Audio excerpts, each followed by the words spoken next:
There are exactly two things we are supposed to learn in high school that will make a difference in our lives. One is reading, because it is important to be able to learn and absorb and understand information and make that information more readily accessible to us. The other is math. A lot of people don't like math, but there is one concept that is so important to understand that it can actually make the difference between whether someone becomes rich or stays poor. That concept is compound interest and exponential growth. If you don't know what compound interest or exponential growth are, that's okay. I'm going to make it really easy to understand. Suppose someone approached you and said, "I can give you $10,000 right now," or "I can pay you every day for 30 days, starting with a penny, and each day I double the amount of the previous day." Which would you choose?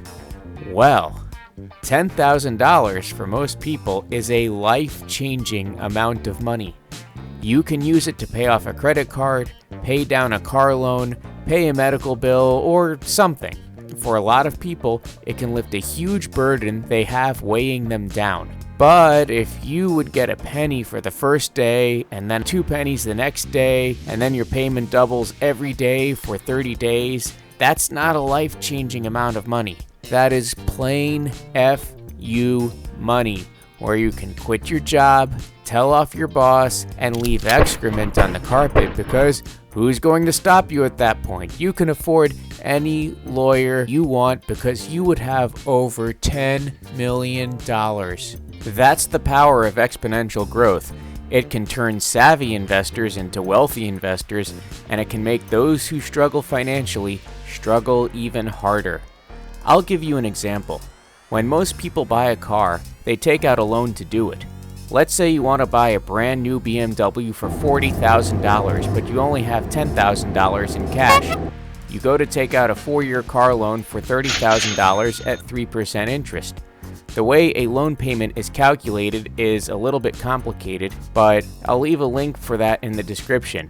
Luckily, Investopedia already calculated this example. The way the bank or other lender does it is that you have to pay most of the interest up front, and you pay less interest as you go on.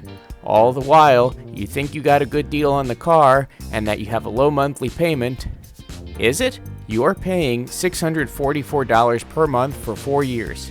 That's $1,873 in interest. That increases your cost by over 6%. That might not seem like a really big deal, but you have to pay a lot more if it's a 5-year loan or a 7-year loan, and considering that they charge most of their interest up front, you're making these payments and you don't even know that you're giving money away.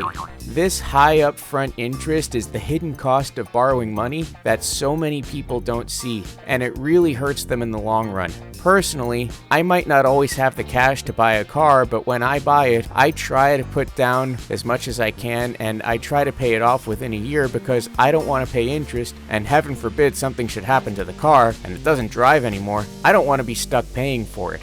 The key takeaway here is that you can avoid falling into debt traps if you avoid borrowing money at high interest rates and you pay down your debts quickly. Do you want to stick it to the man? You can do it by paying down your debts quickly. Just make sure that there is no penalty for prepayment. If you pay it down quickly, the bank loses all of that money in interest. You can take a stand and make a difference in the financial system simply by paying down your debts. It really is that simple. Okay, so you decided you're going to pay off your debts and you no longer are bound by a ball and chain every month. What are you going to do with all that extra money? You want to invest it and get rich, right? If you understand exponential growth and that it can cause things to grow really fast, like a beanstalk planted by Jack, then you will want to understand compound interest. There's simple interest, and then there's compound interest. I'll explain the difference. Simple interest is when there is interest charge on the original amount that you owe. Some government agencies, for example, charge a simple interest rate on their debts. Let's say you owe $10,000 to the government and you have to pay a 12% rate of interest every year. That means if you don't pay it, no matter what happens, you are charged $100 per month in interest, no matter how big the balance gets. Compound interest is different. If you had the same $10,000 bill and you were charged 12% interest and it were compounded every month, the first month you would owe $10,100. The second month you would owe $10,201. The third month you would owe $10,302, and so on. The interest gets thrown on top of the original payment amount. The interest accrues and gets added into the original principal amount. It grows exponentially. But it's not just government fines and tax balances that can grow exponentially. Investments can also grow exponentially. Between 1970 and 2019, the S&P 500 has averaged an annual return of over 10%. I got this number simply by adding up all of the gains over the years and then averaging them. There's a lot more to it than this, and some years have losses, but for argument's sake, let's call it 10%. So if we can expect a 10% rate of growth every year, and we want to start with a $10,000 investment, then after the first year we would have $11,000, in the second year we would have $12,100, and you could see where this is going. I'm not saying that investing in the S&P 500 will make you rich. I am simply saying that investing in things like this can make you rich. There is always an element of risk and a multitude of factors affecting the value and the price, but the point remains valid. Let's say I found a really awesome investment that pays 14% annually, and I start with $100. How long do you think it will take for it to double? I say it will take 5 years. This is what it looks like. By the 5th year, it nearly doubles. You want to know how I did that? It's called the Rule of 72. To find the rate of what it takes for an investment to double, you simply divide 72 by the interest rate, and the number you get is how many times that investment needs to compound at the rate of return to double. 72 divided by 14 is roughly 5. Here's another example. At 2% interest, it would take around 36 years for the $1,000 investment to reach $2,000. The reason this works is because of the formula for exponential growth.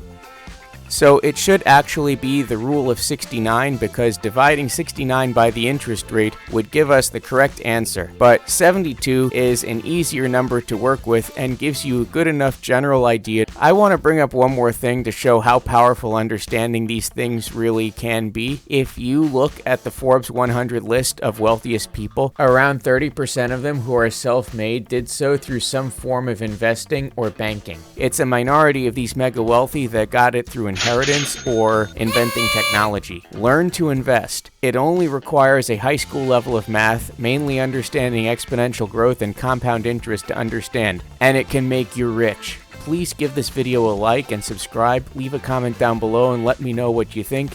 Feel free to ask any questions. I hope you found that informative. Please check back in the future for more videos like this, and thank you very much for watching.